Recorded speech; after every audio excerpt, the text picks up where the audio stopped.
Alhamdulillahirabbil alamin wassalatu wassalamu ala asyrafil anbiya'i wal mursalin wa ala alihi wa sahbihi ajmain. Jemaah yang mulia, kita bersyukur kepada Allah. Semoga Allah memudahkan kita untuk tetap taat kepadanya, istiqomah, sabar, tegar, dan kemudian komitmen juga untuk mengikuti sunnah Nabi SAW dan terus memperdalam pengetahuan agama kita. Dan insya Allah semoga ini menjadi modal dasar kita untuk bisa semakin mencintai Islam sebagai agama, dan tentu saja tidak sekedar cinta tapi mewujud nyatakan dalam semua amal-amal hidup kita. Salah satu pondasi dasar kita untuk bisa membangunkan pengetahuan atau spirit besar dalam beragama adalah pemahaman kita di seputar akidah, dan tentu saja dalam hal ini tauhid kita kepada Allah, dan memahami makna-makna dasar ketika bicara tentang penamaan, pensifatan atau kemudian perbuatan, pekerjaan dari Allah Subhanahu wa taala. Dalam hal ini af'alnya. Malam ini kita mendiskusikan sebagaimana sudah disampaikan tadi adalah makna Rabbul Alamin. Jadi kita mengambil makna Tuhan semesta alam. Ini kaitannya supaya kita bisa lillah.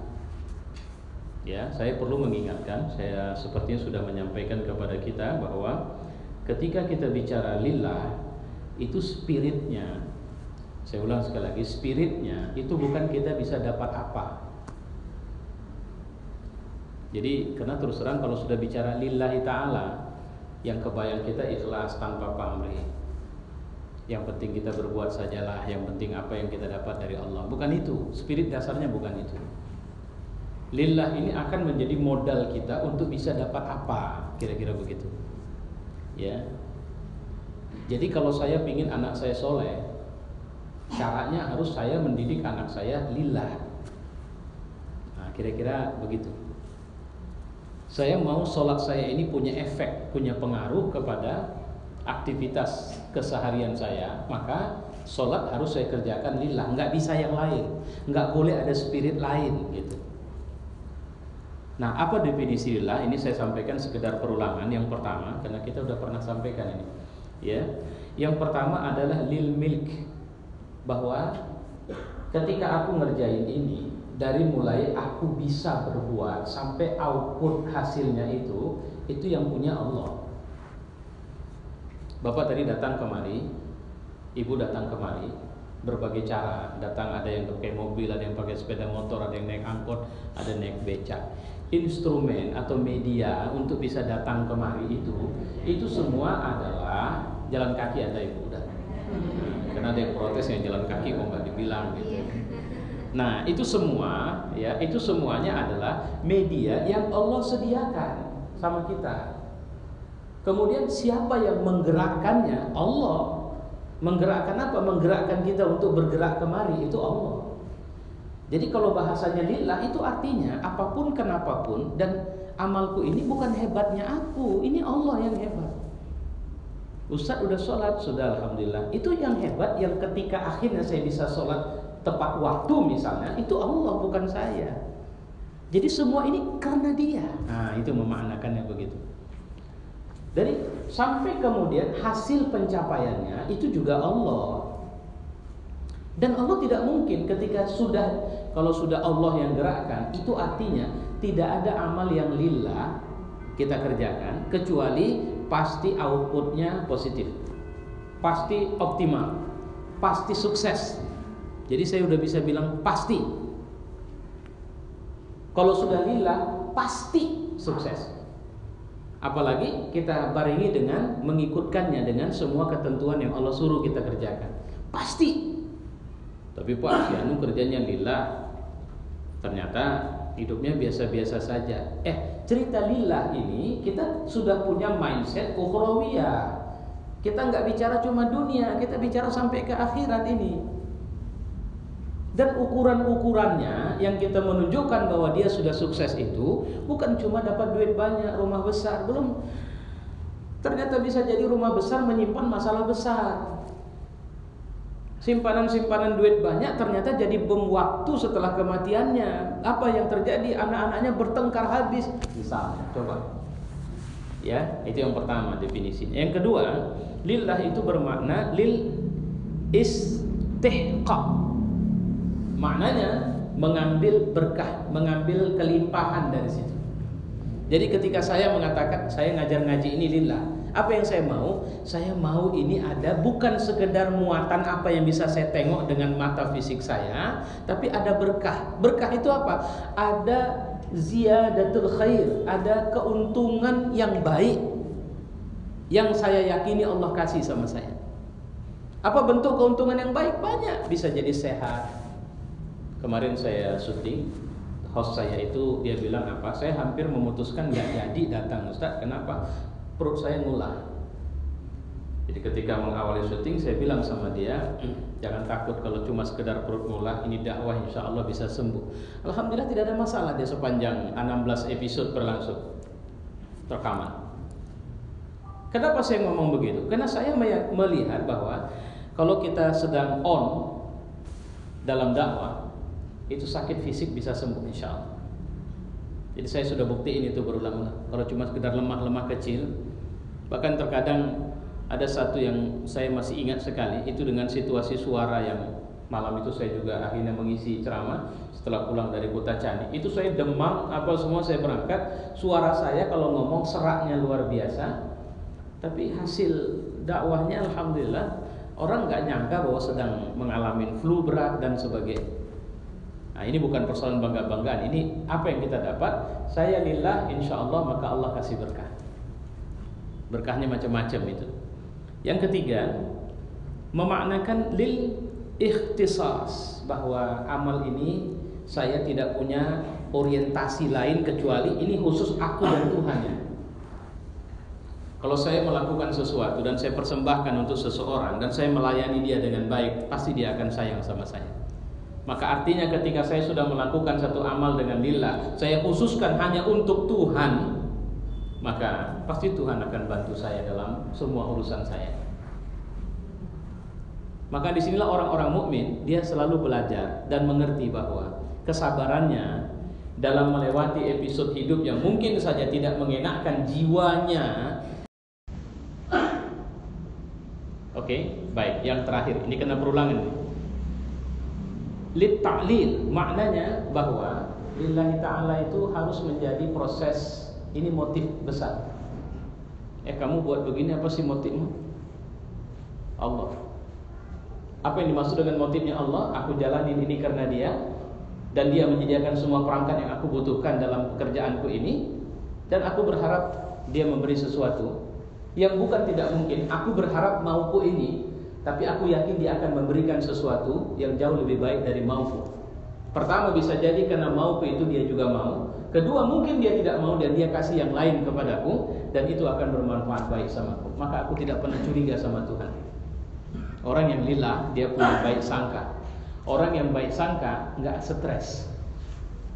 Orang yang lillah dia tidak stres. Orang yang lillah dia akan bahagia. Orang yang lillah ketika misalnya saya mau bilang begini, Bapak sedang kerja meeting nih, rapat penting. Lagi sedang rapat penting, Allahu Akbar, Allahu Akbar, hayya 'alas shalah. Kira-kira apa yang dikerjakan? Break, pergi sholat atau teruskan? Sangat besar kemungkinan meneruskan. Dengan pertimbangan bahwa ini wajib, maka kita lihat yang prioritas. Saya bilang, kalau Bapak lillah, Bapak break. Bapak pergi sholat.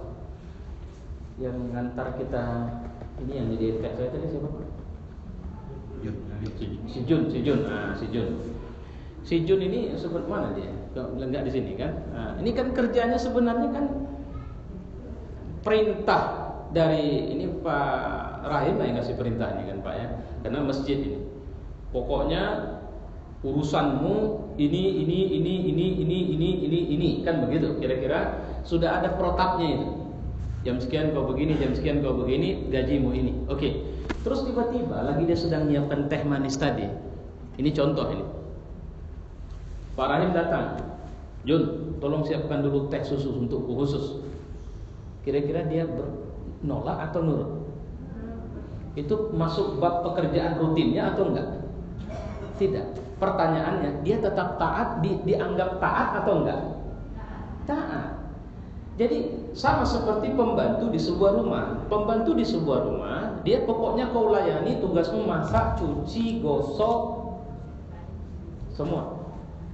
Dia lagi sedang ngerajang cabai mungkin.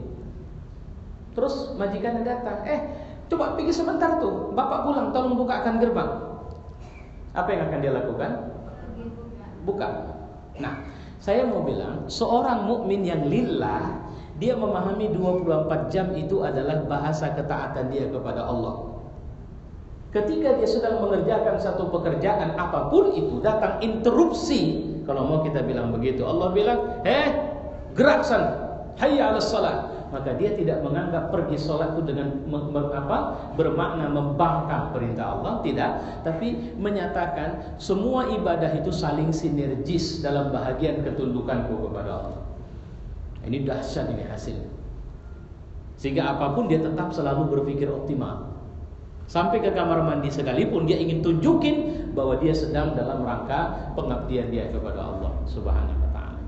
Oke, jadi motif hidupnya akhirnya adalah Allah. Yang terakhir, dia merupakan ta'jub. Kenapa ta'jub? Kenapa dia kagum bahwa lillah usolli lillah nawaitu lillah. Kenapa nawaitu usolli atau apapun itu ujungnya adalah lillah? Karena aku takjub sama dia, sehingga tidak mungkin aku buat ini kecuali karena dia, atau ku persembahkan sama dia karena aku tahu betul kelasku dibanding dia. Ini dasar tauhidnya di situ. Nah, sekarang kita mau spesifik melihat apa makna Rabbul Alamin. Ini supaya lebih dalam lagi kita bisa membangunkan akar kesadaran kita. Yang menarik dari penjelasan ini nantinya adalah ketika kita bicara Rabbul Alamin, pertama itu maknanya adalah Tuhan semesta alam. Tapi tunggu dulu, kita belum tahu itu, karena Tuhan itu, orang Ahok juga briefing di depan PNS yang berkembang di sosial media bahwa dia yakin masuk surga, dikasih makan, dikasih minum, karena dia orang beriman. Dan saya yakin, karena saya tahu agama, kalian juga orang beriman, saya tidak takut mati. Walaupun saya teringat, kalau nggak takut mati, kenapa kesana kemari sampai sekian lapis itu keamanan menjaga dia kemana-mana? Ya, tapi ya sudahlah, ngapain kita bahas dia, gitu kan? Tapi yang pasti kita balik kemari, siapa Tuhan? Kita tidak memahami makna atau menjelaskan makna Rabbul Alamin dalam makna Tuhan semesta alam. Ini Rabb sama kita itu beda pendefinisi. Jadi umat Islam memahami kata Tuhan itu tidak sama dengan orang kafir memahami. Makanya dalam pembagian prinsip dasar pengetahuan kita tentang Tuhan, kita ada mengenal ilah, Tuhan yang disembah. Nah, kemudian ada rububiyah. Nah, ini dia. Ada mulkiyah, Tuhan yang memiliki kekuasaan dunia dan akhirat. Dan itu terbukti tidak ada orang paling kaya sekalipun yang bisa menahan atau memperpanjang hidupnya walau 1 detik sekalipun jika sudah saat datang ajalnya. Dan dia tidak bisa menyogok dengan semua kekayaannya, karena yang menggenggam nyawa orang itu adalah Tuhan, Allah. Itu artinya dia punya kekuasaan di situ. Maliki yaumiddin. Bahkan di hari yang sangat mendebarkan itu, dia adalah rajanya. Ya. Nah, apa makna Rabb di sini? Adalah menguasai. Rabb itu penguasa. Dari mulai rakyat paling kecil sampai presiden, penguasanya itu Allah. Yang menggenggam jantung mereka itu Allah. Orang sakitnya orang miskin dengan orang sakitnya orang kaya, dia berobat, itu coupling ikhtiar. Yang kasih sembuh Allah. Bahkan bagi orang yang beragama, obat atau ikhtiar yang paling puncak adalah doa. Ya buktinya begitu, dokter selalu bilang bantu doa Pak. Kau kuliah begitu tinggi, kau suruh pula lagi aku berdoa. Ngapain ku bawa orang tuaku kemari kalau harus berdoa juga? Kau kerja saja, doa nggak usah kau ajarin aku. Kira-kira begitu. Ya, tapi yang pasti itu juga bahagian ikhtiar manusiawi kita. Kepada siapa? Kepada Tuhan yang menguasai. Siapa lagi? Rabb maknanya adalah pencipta. Rabb maknanya adalah memiliki. Rabb maknanya adalah memelihara, mendidik dan mengurus. Maka siapa yang mentarbiyah? Kata-kata tarbiyah itu akar katanya kan Rabb. Ya. Apa maknanya? Mengarahkan, mendidik. Siapa? Allah. Jangan pernah mengatakan aku tidak mungkin bisa baik lagi. Allah minta sama dia. Mintalah kepada Tuhan. Nah, bapak-bapak yang hari-hari coba dari mulai replanting, prosesnya itu bla bla bla bla bla bla bla bla, kemudian kita cucukkan tanaman itu, benih itu, siapa yang akan menumbuhkannya? Wow, dahsyat betul, masya Allah. Ternyata kita bekerja tidak bisa putus dari Allah. Minum, masuk, punya, masuk, lewat tenggorokan. Siapa yang akan membantu untuk akhirnya dipisah? Jadi darah, jadi rambut, jadi kulit, jadi daging, jadi tulang, jadi siapa? Kerja Allah, tidak ada kerja kita. Maka kita tidak pernah bisa memutuskan hubungan dari Allah. Itu disebut dengan, kalau orang sosiologi agama bilang, dengan God consciousness, kesadaran bertuhan. God consciousness. Tidak bisa hilang. Ya, kenapa? Karena dia memiliki atau telah menanamkan ikatan itu dari kita, kebutuhan itu kepada kita. Ya. Doktrin Rabbul Alamin melahirkan formula tauhid rububiyah. Formula ini bermakna bahwa Allah adalah Tuhan dan pemilik satu-satunya segala sesuatu. Kemarin ada banjir luar biasa di Garut. Apa yang berharga? Tidak ada. Yang berharga nyawa. Nyawa pun bisa terbang. Ketika orang naik mobil, mobilnya ternyata tergerus air, apa yang akan dia lakukan? Tetap berada di mobilnya karena khawatir berpisah? Tidak, dia menyelamatkan dirinya. Ada harga mobil waktu itu? Tidak. Ada harga rumah waktu itu? Tidak. Rumah hancur. Maka apa yang paling berharga di saat itu? Nyawa. Siapa yang menjaga nyawa kita? Siapa yang menggenggam nyawa kita? Allah. Nah, kenapa tidak pulang kepadanya? Kira-kira begitu. Ya. Jadi doktrin ini adalah doktrin bahwa Allah pemilik segala, gunung, laut, hutan, dia yang punya. Kalau kita berusaha dan kemudian mengatakan jangan ikut join dalam usaha Tuhan, belajar banyak ya dari Abdurrahman bin Auf. Itu hartanya nggak habis-habisnya itu. Tapi sedikit pun dia tidak mau keluar dari jalan Allah Subhanahu wa taala. Kenapa harus takut? Kenapa harus ikut random di sana? Ya. Nah, ini yang menarik ini. Dialah yang menciptakan alam semesta. Ini doktrin akidah. Saya Napoleon Hill, saya baca bukunya. Dalam pengantar, saya lupa itu buku apa, tapi sekian banyak buku saya punya dari buku beliau. Satu yang menarik, dia lahir anaknya nggak punya kuping, ibu. Nggak punya kuping. Dokter vonis anak ini tidak bisa mendengar. Kenapa? Setelah diperiksa, dalam sistem sarafnya tidak ditemukan yang akhirnya bisa membuat anak itu mendengar. Apa dia bilang? Aku tidak percaya. Dokter cuma bisa diagnosa dan analisa, tapi Tuhanku itu Napoleon Hill. Sampai-sampai saya baca bukunya itu, semua buku dia itu selalu saya komentari dengan sayangnya tidak muslim orang ini. Apa terbukti? Belasan tahun kemudian dengan keyakinan di waktu dia menerima anaknya lahir itu, dia punya keyakinan satu waktu kelak anakku akan mendengar. Aku akan minta pada Tuhan. Dan ternyata benar, anaknya bisa mendengar tanpa harus ada ini. Ini nggak ada ini. Saya lupa, nanti kalau ada yang butuh, bukunya masih ada sama saya. Tapi bukan untuk dipinjamkan. Ya, cari sendiri. Karena penyakit orang minjam, sesoleh apapun sering-sering kali nggak bisa ngulangin itu. Itu udah pengalaman saya lah itu. Bagus minta saja, nah, itu lebih baik. Nah, jangan pinjam. Ya. Kenapa kita punya? Dan dia, karena Allah Rabbul Alamin, Allah yang menciptakan, Allah yang merawat. Ya, Allah yang merawat itu. Allah yang membuat penuaan. Tadi pagi saya lupa bukan lupa ini, penyakit si Yasir pula ini, bentar-bentar cerita lupa. Di TV One sepertinya. Seorang nenek usia 74 tahun yang masih cari makan dengan cara mengambil koin yang dilemparkan oleh turis ke dalam lautan. Jadi begitu koin dilempar, si nenek ini terjun ke laut, berenang dan mengambil koin itu. Begitulah cara dia cari makan. 74 tahun. terkadang sampai ke dasar dan sebagainya. Ya, yang menghidupkan, mematikan, yang memberi rezeki. Jangan pernah takut. Ikhtiar saja Allah kasih rezeki. Jangan takut itu. Kalau bicara rezeki, saya selalu mengatakan Allah tidak akan kasih lebih. Allah paling kasih lebih sedikit saja. Jadi kelebihan yang banyak, hati-hati, itu bisa jadi musibah dalam akhirat kita. Maka jangan pernah membiarkan ada kelebihan yang diam. Saya mohon maaf, atas prinsip inilah saya orang yang tidak suka menabung banyak uang. Atas prinsip inilah saya nggak pernah mengatakan ada baju saya yang baru. Karena kalau ada baju baru saya pakai. Kenapa? Untuk apa disimpan? Oh, ini untuk pergi ke sana, urusan nanti itu. Sehingga orang yang lihat saya sama saya dan yang mungkin ikut sama saya, baju saya adalah baju yang saya pakai. Dan dia tinggal bergantung harinya saja. Dan saya paling tidak suka sebenarnya ada makanan sisa di rumah yang dibiarkan lama.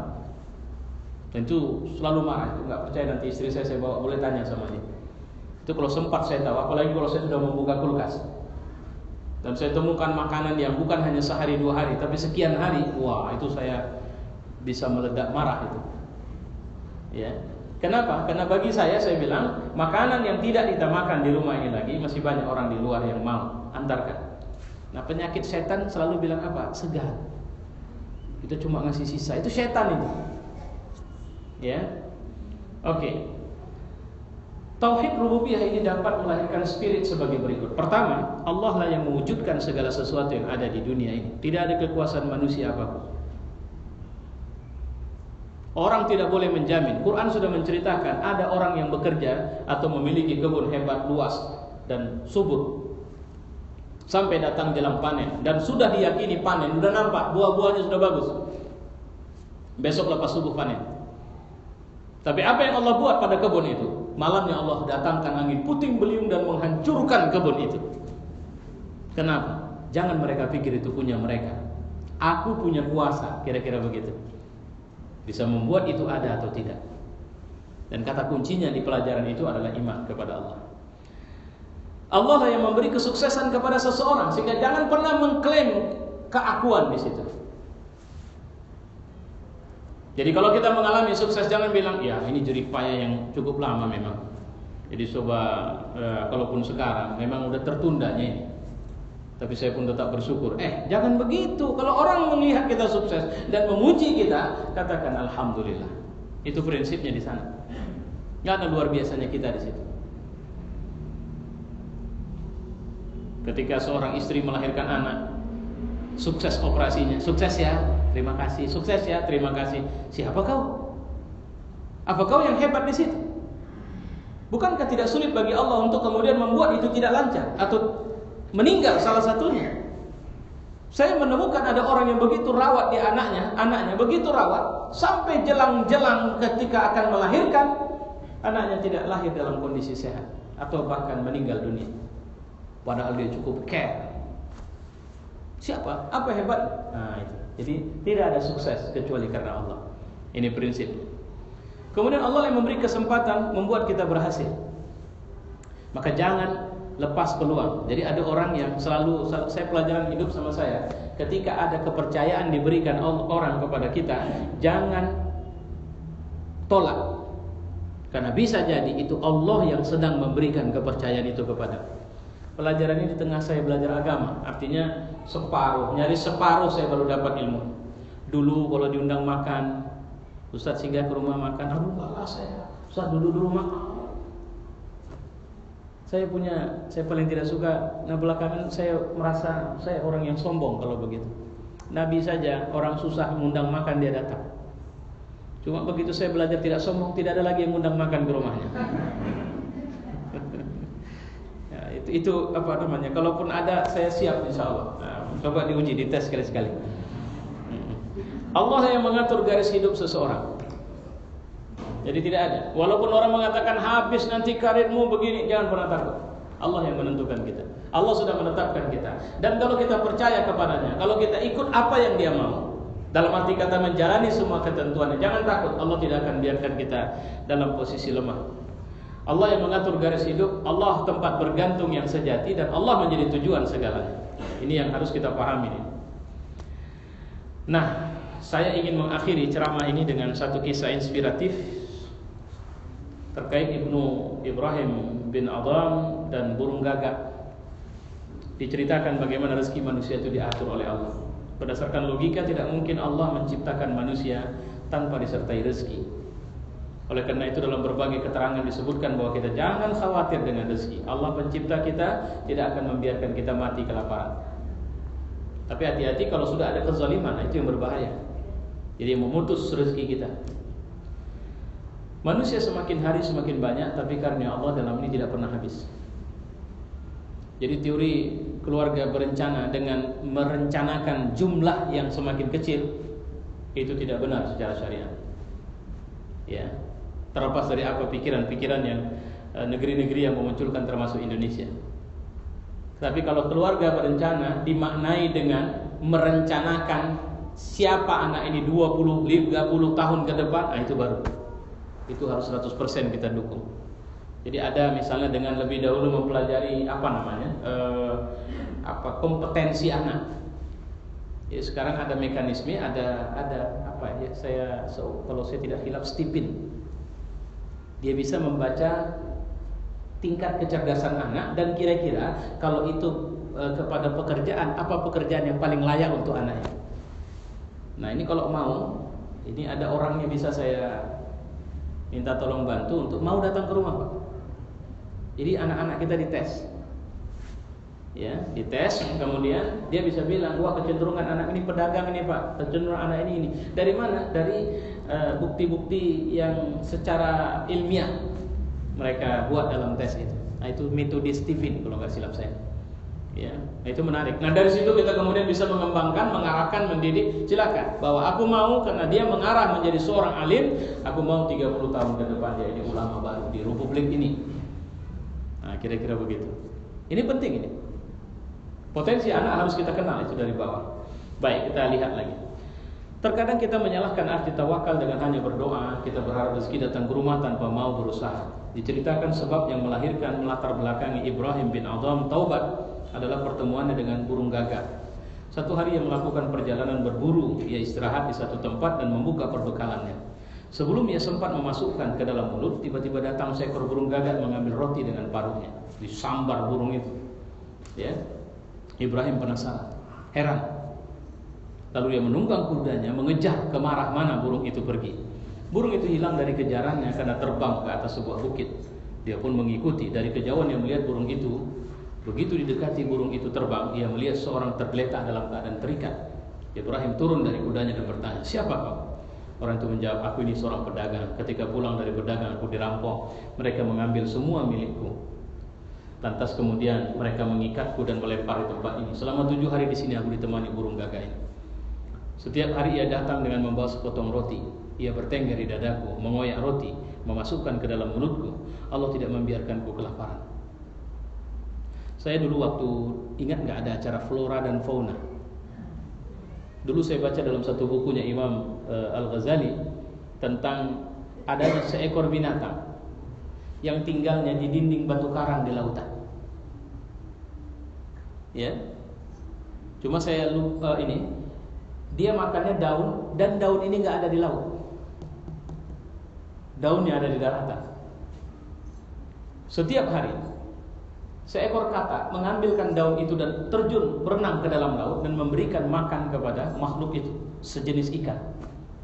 Dan dia hidup dengan cara terhimpit. Jadi dia nggak bisa kemana-mana. Dia modelnya begitu. Saya baca ini, saya ingat sekali. Saya baca ini di bukunya Imam Al-Ghazali. Tapi saya temukan dalam kisah flora dan fauna waktu saya masih remaja itu.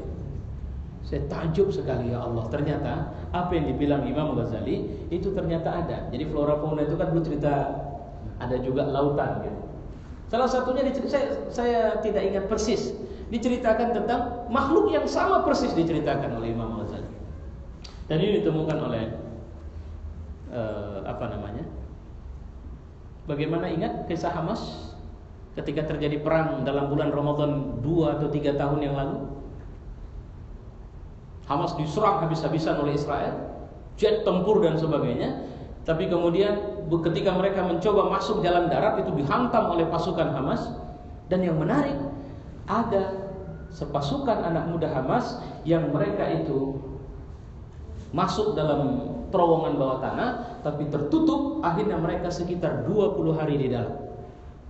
Dan mereka keluar setelah hari raya Idul Fitri. Ketika ditanya, apa yang terjadi, bagaimana kalian bisa hidup? Apa kata mereka? Perbekalan kami di dalam hanya kurma dan Al-Quran. Jadi setiap hari satu butir kurma itu kami makan dengan cara membagi supaya kami bisa bertahan hidup. Tapi sesuatu kebesaran Allah terjadi, di mana tempat kami tertutup itu Allah menyediakan atau keluar mata air. Sebelumnya itu tidak ada. Jadi itulah air minum kami selama di situ. Dan ini bukan kisah ratusan tahun yang lalu. Ini hanya sekitar ketika berapa tahun yang lalu? 3 tahun ya Pak ya? 3 tahun yang lalu. Jadi jangan pernah takut. Jadi makna Rabbul Alamin sekarang jangan khawatir. Allah yang melepas kita ke bumi, pastilah Dia membekali kita dengan semuanya. Tapi jangan lupa ya, ambil itu dengan ikhtiar dan keyakinan kepadanya. Wallahu a'lam bishawab. Wassalamualaikum warahmatullahi wabarakatuh.